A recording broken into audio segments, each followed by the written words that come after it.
The superpower that every citizen has is the ability to control where they spend their time, money, and attention.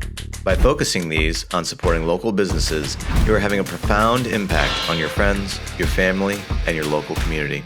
So if you want to change the world, you can start with buying local. Hello and welcome everyone back to Buying Local. I am your host, Mike Nelson, here with an old friend, Alan VanTassel. And Alan, so that I don't mess up the name of your company, because I often do that, would you tell us the name of your business? Yeah, for sure, Michael. The name of my business is Velocity Sales. Okay. And I'm aligned with a company called Sales Acceleration. And so that's the answer to the question. That's the answer to the question. Velocity Sales. I can tell you more about Sales Acceleration. We'll get into it. Yeah, we definitely will. And now, so this is a new venture for you. The last... First of the year. Kicked it off. Yeah. Into it pretty hot and heavy so far. And, yeah. And although it's new what I'm doing, and we'll talk more about that, sales. And, I mean, it's an old hat for you as far as what you're actually doing. Yeah. You've been doing a long time. Yeah. Sales and helping people be better at sales, which often helps them be better at life, is something I've had a lot of fun doing over the years. Yeah. Yeah. And, I think one of the important things too is and I know that we're going to spend some time on what you actually do, but I know, like, I had this question, like, it is, and you actually brought in this nice little, so training and coaching is some of what you do. Correct. Okay. Yeah. So, well, why don't you tell us what you do? Yeah, that's fair. Or why don't you start off by telling us who you work with, and then tell us what you do for them. That's good. So Michael, what I do is I work with small and medium-sized businesses, usually first, second, third generation family-run businesses, somewhere between $2 and $30 million in sales. Okay. And I specifically focus in the area of helping them grow sales. Mm-hmm. And there was a lot more to that, right? What I found over the years, Michael, and you've probably seen this because I know our backgrounds are similar in some ways. Yeah. The best salesperson in companies when they're smaller is often the owner or the founder. Most passionate person, knows the story, committed to it, and does a really good job. But that's not a scalable model, right?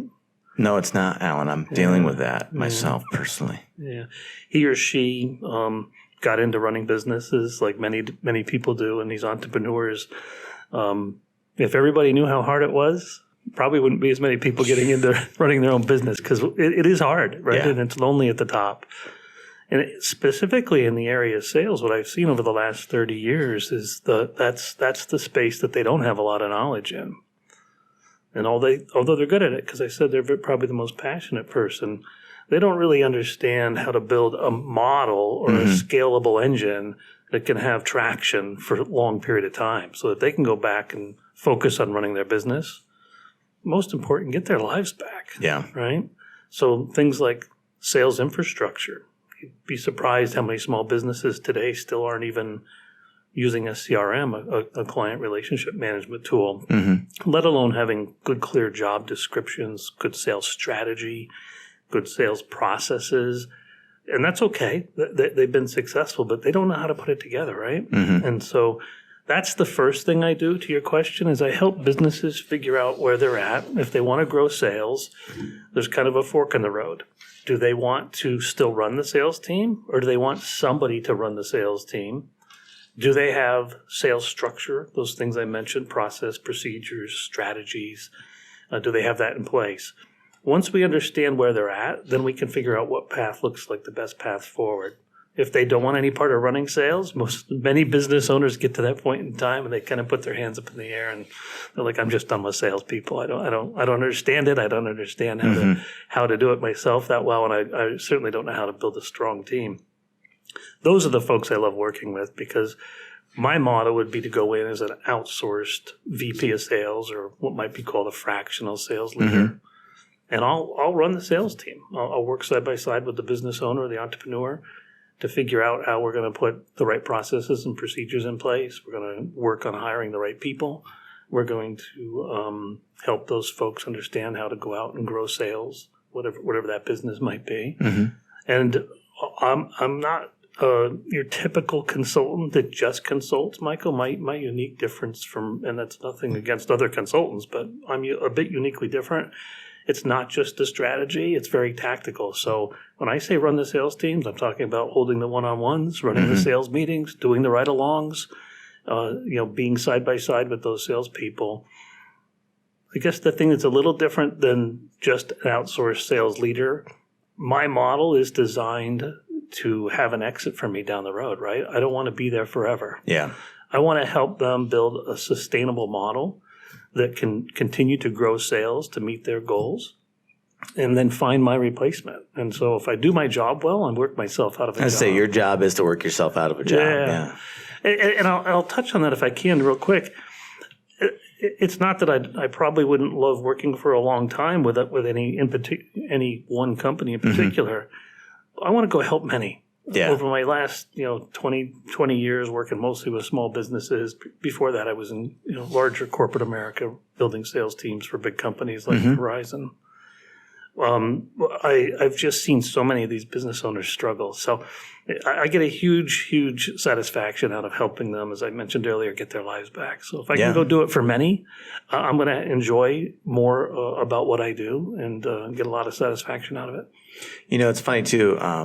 We were talking. I don't know if you said it during this recording, but you did say, since you sat down, about helping business owners get their freedom back, and it's interesting to me because I always say, and I truly believe that business ownership and entrepreneurship is one of the purest paths to freedom, but the problem is it is not always giving us the freedom that we want, right? At some points, it can really be a big ball and chain that's weighing us down, and because we're still on that path. But it's interesting to say that. I'll tell you a quick story if I can, Michael. So 20 years ago, when I left corporate America, I started my own small business locally. I remember this to this day, and it resonates, and I it's part of why I do what I do. I was maybe a month or two into it, and I remember saying to my wife at that point in time, holy crap, I didn't realize how much got done by somebody else. Oh, my God. Right? You become an entrepreneur unless you grew up in that business. You make that decision to go into this small business space. And especially if you're coming out of corporate America, all of a sudden you're the chief cook and bottle washer. Yeah, right? Man. And that's, I guess, the struggle that a lot of businesses have in the beginning. So anyways. And it's funny. I mean, I have two business partners, and all three of us are chief cook and bottle washers. Yeah, you know what I mean? Like, we're all washing dishes. We're all cooking. We're all doing all of it. It's, it can, you just get, caught in the trenches, so to speak. Or, it's funny. I have this plaque in my bathroom. That was in my grandparents' bathroom since I was a kid, as long as I remember growing up, right? And the plaque says, when you're up to your ass in alligators, it's hard to remember your original objective was to drain the swamp. And I always just thought it was cool because it had an alligator on it, well, at least when I was a kid, and it said ass. This is my grandparents. I'm like, wow, my grandparents got something with a swear word on it, Cool stuff. I always thought it was cool growing up, right? And then I ended up with it as an adult, and at some point, I really learned what it meant because of owning my own business. Because all of a sudden I was just like so up to my ass in alligators that I was like, I couldn't even remember what I was trying to accomplish anymore. And it can happen pretty easily. Yeah. So you've got this diagram in front of me, and sorry folks, since you can't see this, but walk me through what I'm looking at here, Alan. Is this kind of your process, or this is the different ways that you help people? Yeah, it's probably the 5 key areas that I focus on helping people. Some of them can blend together. So as I mentioned earlier, kind of like the foundation of a house, you need to have infrastructure in place before you go out and hire a whole bunch of salespeople, right? And so, as I mentioned earlier, a lot of businesses haven't got to that point. They want to grow sales. They want to bring on some salespeople. But if you don't have sales processes in place, some sales procedure, if you don't have a clear understanding of your unique selling advantage against your competition, if you don't know the marketplace, you don't have good written job descriptions, you don't understand how to put together good compensation plans for salespeople. If you don't have those components in place, you'll probably, not attract talented people. And if you do, you're not going to keep them. Good people want to work for employers that have a good understanding of what they need to get out of that job for satisfaction if they deliver on the expectations. So if they don't have infrastructure in place, any of those components I mentioned, then we're going to spend time building that first. And as I mentioned earlier, that's a very tactical approach, side by side. I'm doing the work. Yeah, it's not like, for instance, years ago in my former life, I was a consultant and I didn't want to do the work. I just wanted to go in and, expunge my brilliance onto you and have you do the work based on what I was saying, right? Yeah. So, and I always ran into a problem with clients because bottom line, they didn't want to do the work either. Right. They wanted me to do the work, and then I end up doing the work for them. So that's a very important distinction, I think, right? Is you're going in, and so if you talk about setting up a sales infrastructure, it's not you telling them how to do it and them doing it. It's you going in and actually setting it up for them. Yeah, but side by side, right? Because they have to have a good understanding of what their expectations. It's a collaborative. Right? Yeah, very collaborative, Yeah. And that's not just necessarily with maybe the president or CEO. Maybe I'm working closely with finance and I'm working closely with marketing because, marketing, as you know, Michael, is not sales and sales isn't marketing. You need to do both and you need to do them at the right order and you need to do a good balance of activity in those spaces. Well, I always tell people that sales and marketing, throughout history, I feel like they've been pitted against each other, but really they're a part of the same process, which is the get new clients, sell more stuff process, right? Yeah. And marketing is like the Marines, right? They kind of go in, they lay the groundwork with brand awareness, maybe some lead generation, and then the sales team comes in as the infantry and really is now, doing what the infantry does. Yeah. So. Right, and sales and marketing departments get frustrated if there isn't salespeople that are following up on all those leads they might generate, right? So, you have to work side by side. So, in the beginning, we're going to build infrastructure. If they already have it, maybe they have all the pieces, maybe they don't. We'll customize whatever needs to be built. We'll develop a scope of work together, and we'll work on it. Now, I mentioned that fork in the road earlier. If they answer this question, do you still want to run sales? And the answer is no.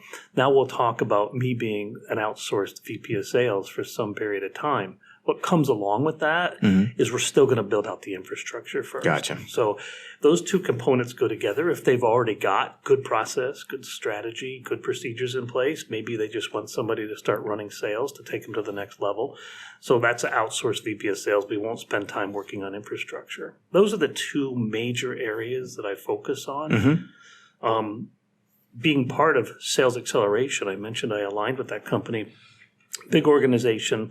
They own a recruiting company, and they have a unique approach to hiring people, and they specifically focus on sales, and they guarantee those recruits that are hired by their clients. So, what do you mean they guarantee those recruits? So if they don't close, then?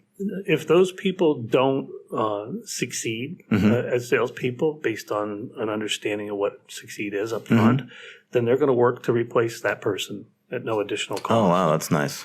And they don't do an approach where it's simply a percentage. They do a flat fixed fee, and that's a little bit different approach. And again, because I mentioned they specifically focus on salespeople, they can do other roles, and they have for a lot of our advisors and clients around the country. But they know how to find, attract talented salespeople. Yeah. And so that's a big part. Once we've got infrastructure in place, maybe we need to hire salespeople. I've got some great relationships with local recruiters and bring those to my clients. But I can also lean on Amplify, which is a great company, part of our organization. And then you mentioned training and coaching earlier. Along with running the sales team, there's ongoing training and coaching and development of these resources. We've got a large network of strategic partners. So maybe they want to outsource business development activity and not run an internal outbound call center to help generate leads. I've got some strong relationships with companies around the country that are used by other sales acceleration advisors that we can bring in. So nice. That's one of the reasons I aligned with Sales Acceleration, Michael, is they're a leader in the space of this outsourced fractional sales, but I got 180, 190 other advisors I can lean on, talk to. If I find myself in a space where I'm not had a lot of experience or haven't had a lot of experience, I can lean on those folks. And then sales assessment, actually, another area we spend quite a bit of time in, and it's really two pieces.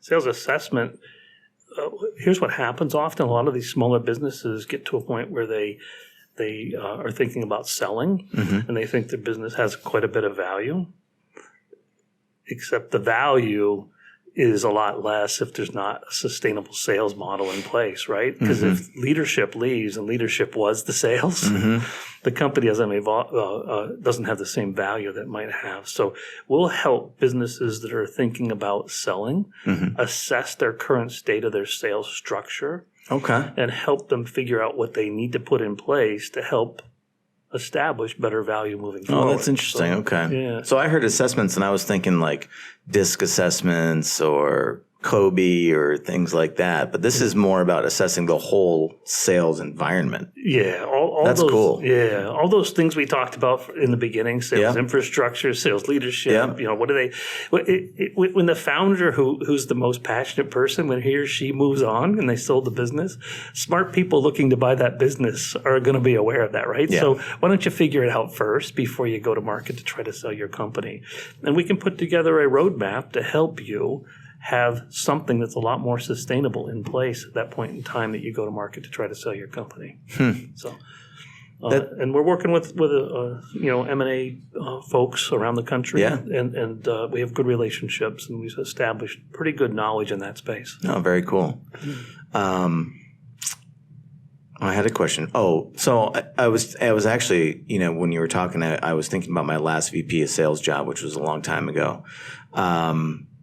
And one of the challenges that we faced, I think I was in that role for like 5 or 6 months, and Mark Miller, if you're listening, I'm talking about you before you fired me. I had him on one of our other podcasts recently. We were laughing about that because him and I just butted heads so much. But one of the challenges that Mark and I faced was I wanted to spend time setting up infrastructure first. Right. But as a business owner, what does he want you to do? Grow sales, right? Start selling shit, right? Stop worry about that stuff, Yeah. Do you see that? I mean, how do you handle that when you're going to work with an organization? Because obviously, especially the smaller the business, right? So when you talk about 2 to 30 million, if you're closer to that 2 or maybe even under it, and you really want to grow your sales and you're trying to get up there, but at the same time, you're like, this infrastructure stuff sounds great, but I really need new business coming in the door. Like, how do you deal with that? Yeah, so it's just an honest conversation, right? Yeah. So here's the deal. If they're at that spot and they're talking to me, it's probably because what they're doing hasn't been working. Sure. So why don't we just have some honest conversation about what your real goals and objectives are, and let's be realistic about expectations. Yeah. I've been asked a lot of times, so will you do the sales? Will you do sales while you're doing this infrastructure? And that's not what I'm signing up for. Well, and the infrastructure work is a lot of work. It is a lot of work, right? And it's not customer facing as much as it is some back office stuff, right? So 50% of the time is putting together the documentation that's necessary. So how I handle that, again, I guess to your question, is just a straightforward, honest conversation. If what you're doing is working, you probably wouldn't be talking to me. Yeah. If we want to move forward, the right thing we need to do is put good foundation in place, and then we'll work on building sales. Here's the value, though, I think.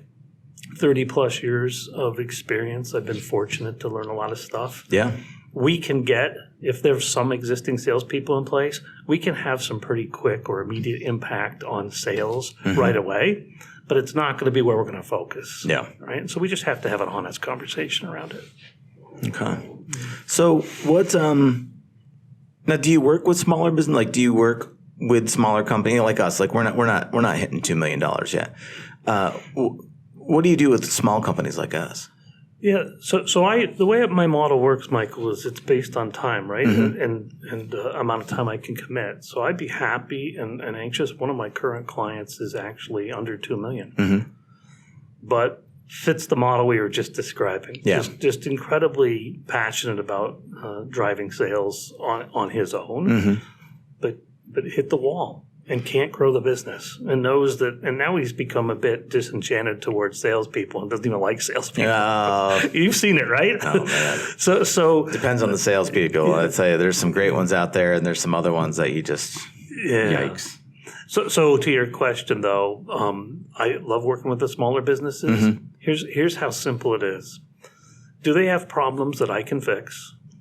Are they at a point in time that they want to fix them? Mm-hmm. And are they prepared to invest? We can customize the scope of work and the offering and the amount of time I can commit to their budget. But if they're not ready to move forward and not ready to invest anything, all they want to do is just grow sales, again, they probably wouldn't be talking to me if that was the case. Yeah. So I love working with smaller businesses. It would just have to be a pared down amount of time that I would commit. Yeah. I generally give a day to 2 days a week to each of my clients. At the end of the day, Michael, if you've seen other businesses and how they run internally, I know you have, that's still going to be many times more than that owner or founder's dedicated to his or her salespeople. Oh, yeah. Because they're just pulled in so many different directions. Yeah, I know. We suffer that problem right now, and we've as a small business over the years have tried to grow a sales force, and it's a challenge. It's a challenge to do it when you're in it. And like I actually just had a meeting this morning and was in a small group of people talking, and one of those people is they're a process person. They're a business consultant. I don't want, throw them out there, but, or maybe I should. I already called out Mark Miller for firing me. Maybe I should.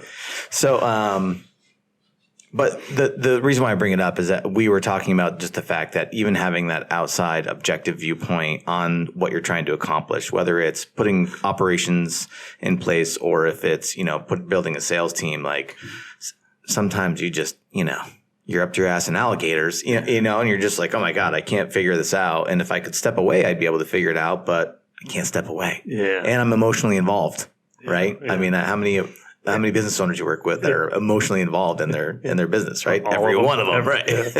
And as you mentioned in the beginning, we've known each other a long time. You've got a tremendous amount of experience in sales, sure, right? And running sales teams, building sales teams.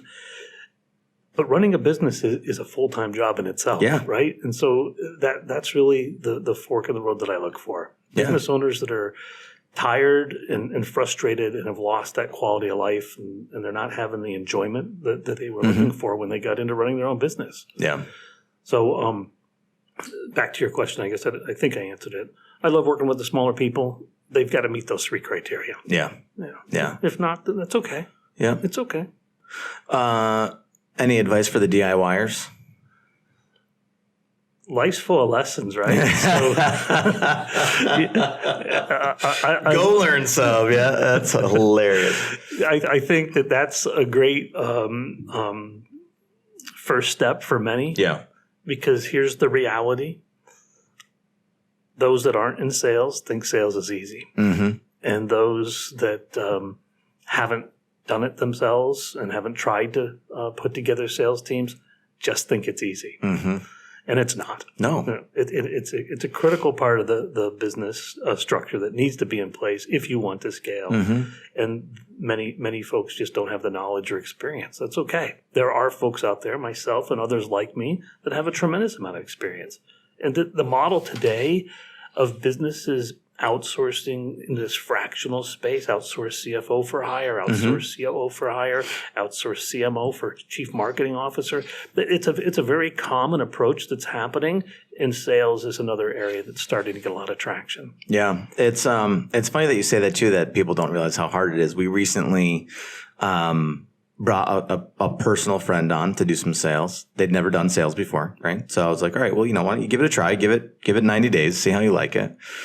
And at the end of the night, she sends me a text message one day, and she's like, this is really hard. She's like, I had no idea that your job was this hard, or that sales was this hard. I thought it was just going to be, you go out there, you talk to some people, they buy some stuff from you, and la-di-da. But then when you enter the wonderful world of prospecting and reaching out to strangers and it's hard, man. It's a hard job. It is. And I have a huge, huge appreciation for all successful business owners and entrepreneurs, but I even have a higher appreciation for those people that are in sales because I'm a bit biased, obviously. Yeah. But I just know how hard it is. And it's changing so rapidly, right? With AI and marketing and sales. Every day there's something, we have some aspect of our marketing agency that we have to change every day. Yeah. Every day. It's something new. GPT, I can't even say it. That AI stuff. Yeah. GPT is what the kids call it. Yeah. GPT. But, that stuff comes out. It changes, the adoption of it and whether or not people are going to be receptive to your adoption of it. There's just every day there's something new with it. Yeah, the days of knocking on doors and just making dials, in my opinion, I know not everybody believes this, but I believe those days have come and gone. The consumers that are out there, these folks we're talking about, they're astute people. Yeah. And they have immediate access to information and they have knowledge. And so they consume data differently. And then there's obviously the difference in generations who consume data differently. So today, in my opinion, sales prospecting is not selling. Prospecting is a whole other set of activities that need to be taught. And it's this big umbrella, and you got to be doing a lot of it. Yeah. And it's got to be directly aligned with your marketing efforts, and it's got to be directly aligned with what your finance group is expecting at the outcome. Yeah. For the outcome. So anyways, it's a big topic, and it's an area that businesses struggle. I'm having a ton of fun helping people figure it out. Yeah. And so I think I answered your question. No, you absolutely did. What do you think? I know that we have gone back and forth over the years. We've done commission only salespeople. We've done salary plus commission. We've tried all the different models. Do you think there's a winner on any of them, or is it just really dependent on the environment, the situation, the sale? I think there are some outliers of those things you mentioned where it might be uniquely different. But at the end of the day, my opinion, shared by many, is it's pretty close to a 50-50 split. It's still the best model. Oh, no kidding. A base salary of some sort that's reasonable for the area in which someone lives and competes for business in, and 50% of the total on-target earnings should come from some incentive. Yeah. And especially if someone's got to focus on selling new business as opposed to selling into the existing base. And again, it's two different approaches. I know. It's two different. I feel like it's two different kinds of people. Absolutely. Right? Certain special people can do both, but you can't. Would two of those special people be sitting at this table, Alan? Well, we could tell ourselves that. That's sure, right? We're special, all right, but maybe just not in that way. Yeah, to your point, for sure.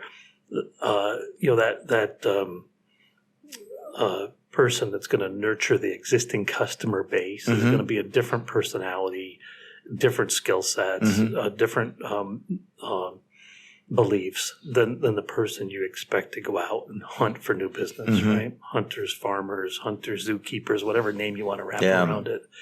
And again, that's an area that people like myself and you have had a ton of experience in, and most small business owners still don't quite understand how uniquely different it is. And I feel like, and please correct me if I'm wrong, but I feel like I can find account managers all day, every day. People that are nice, they will talk to you, they will listen to your concerns, they will, take your order, whatever it is, and they'll make sure that you're at the end of the day that you're happy because that's what they want to do. But the hunters, I feel like they're so rare. And normally when I do find a hunter, it's because they own their own business. And you know what I mean? Like that's because they were a hunter, and because I just feel like hunters from a sales standpoint are so unique. And I mean, is that fair? Do you think that's very fair? And I'd agree with you 100%. Right? Yeah. Those that are on the account management side, the first group that you were talking about, they generate a lot of revenue for a lot of businesses. Sure do. And it is often easy, low-hanging fruit, right? And a lot of businesses don't understand how to drive that group of salespeople forward. So I think they're part of the sales organization for sure. But that pure hunter, as you referred to him, the person out looking for new business today, is a unique find. Yeah. And it's so hard. Yeah. But again, back to your question, pay them a reasonable base. Have very clear expectations that are defined, and pay them a commission that has no cap on it if they meet and exceed their goals. Salespeople love to make money. Yeah, right? The really good especially hunters. Yeah. The really good ones today, in my opinion, also really love to help people. And I think that back to the point I was making earlier, I'm probably going to tell you something I know you know. People like to do business with people they like, and people like people they trust.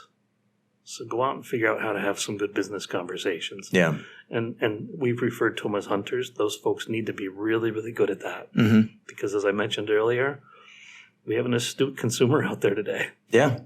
I know. I remember, to your point too, I remember early in my sales career, I started off with just trying to sell stuff and it went okay. Yeah. But the minute I started trying to lead with value in the form of, and I always hesitate now to use the word help because sales people the world abound have decided to use the word help to describe sales. You know what I mean? Like, oh, we can help you, but like really what I'm saying to you is sell. But I found that just trying to lead with offering value that had no strings attached to people was a way to really ingratiate them and build trust and form relationships. And I do think that I think that relationship selling is probably one of the most powerful things in the current market because phones aren't working, emails aren't working, social media is a whole new ball of wax.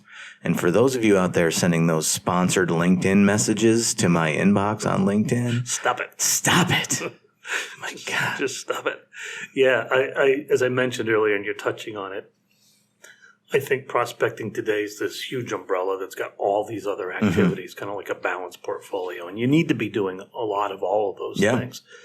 But if you haven't figured out how to go out and develop good relationships with people, help people get what they need along the way, you're going to struggle getting what you want. And so some of the best hunters that I've seen that have worked with me, I've worked side by side with over the years, they've been really good at just that. They have a great network of people they can rely on. Yeah. And when they're in front of prospects, yes, trying to sell something, bring value in some way, often they find ways to help them without even selling anything. Maybe they got a guy they can refer them to for something else they were talking about. So I think to your point, Michael, relationships are huge. And if you want to sustain sales over a long period of time, just go out and do the right thing for people. Yeah. I always say treat people like friends and family as long as let's assume you like your friends and your family. Right. And that's how the conversation sits out. When I teach and train and work with salespeople, have a business conversation. Business owners don't care about the bits and the bytes or how the sausage is made, right? They want to know, how am I going to drive sales, stay ahead of my competitor, cut expenses, stay secure, be able to make payroll, which means take care of my family possibly, right? They care about those things. So go out and figure out how you can bring value in helping them accomplish those goals. And that's a different conversation. So let me ask you, because here's something I've never done. And I have never sold nationally. So we talk about relationship selling. And when I talk about it, it's because, I typically sell face-to-face. I'm typically working within a 100-mile radius of my office. I'm not going much farther than that.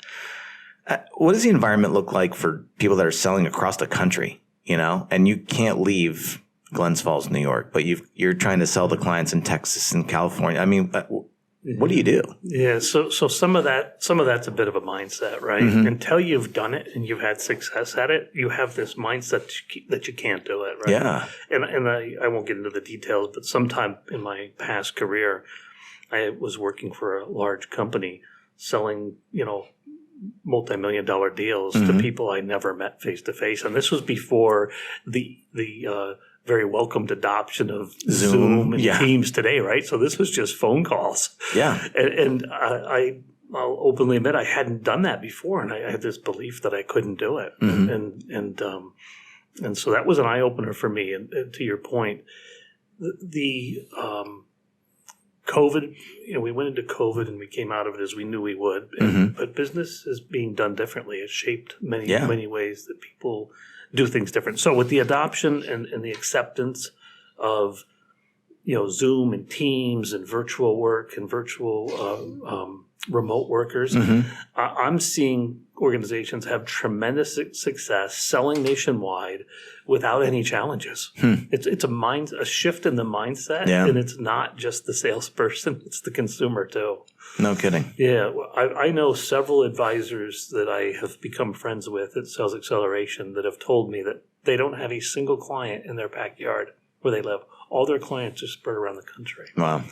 some of that's inherent because once you work with a particular business in a particular market, it gets a little bit sticky if you're going to go work for the competitor in the same industry, right? So they look to spread their wings. But especially the Tri-County area. I mean, it's such a small community. Really, even the capital region, it's such a small community. Yeah. You know, like how many plumbers can you work with before one of those plumbers gets upset about the fact that you're giving all those competitive advantages to their competitor, right? Yeah. And they're paying you for it. It's like, all right. You need to be really sensitive. I know I do need to be really sensitive. I think everybody does, yeah.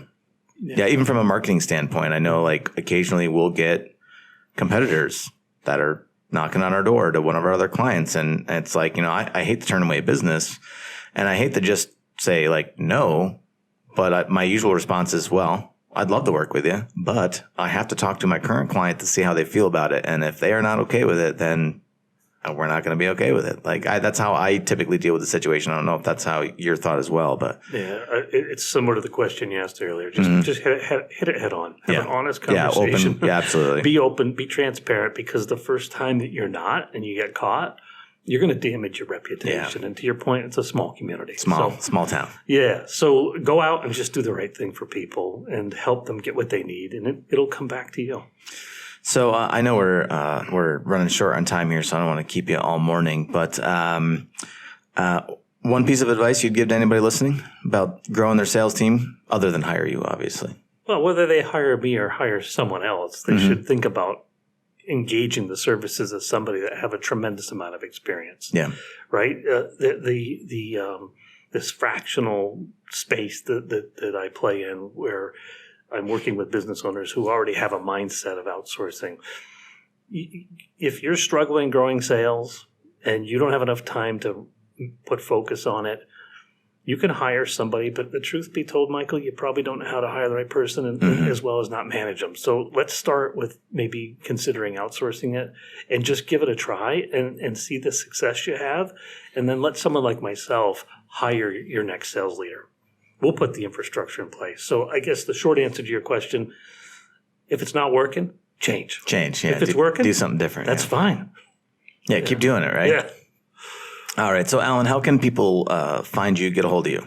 Yeah, LinkedIn is always easy. You feel free to connect with me through there. Unless it's a sponsored message. Yeah. No sponsored message. Yeah, don't fill my mailbox. But you can always call me. My cell phone's listed on my website. It's 518-232-8000. Take a call anytime. Doesn't cost to have a conversation. And you can email me. First initial, last name, VanTassel. That's AVANTASSEL @ Sales Acceleration. I'll spell that one because it's a little different. It is spelled differently, yeah. Sales, SALES, XCELERATION.com. But again, LinkedIn's easiest, or just call me. All right. Yeah. I'm also an active member of the local chamber, the Adirondack Regional Chamber. Amazing Chamber of Commerce. Great people, love them. Yes. And they're doing an amazing job. Yeah. No, anything I can do to help bring value to that organization is one of my goals also. Yeah. As a way to give back. But I have a presence on their website, so you can find me. Awesome. Yeah. Well, thank you so much. Well, and we'll have some links, and I think I'm trying to talk you into writing some content for us as well. So okay. Thanks again for coming in. Hey, Michael. Appreciate it. I do appreciate it. Absolutely.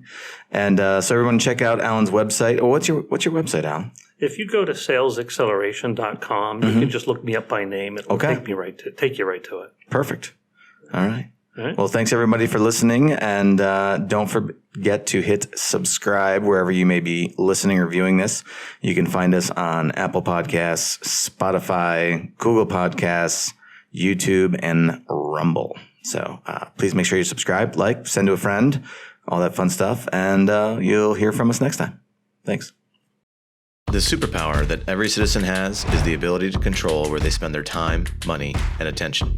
By focusing these on supporting local businesses, you are having a profound impact on your friends, your family, and your local community.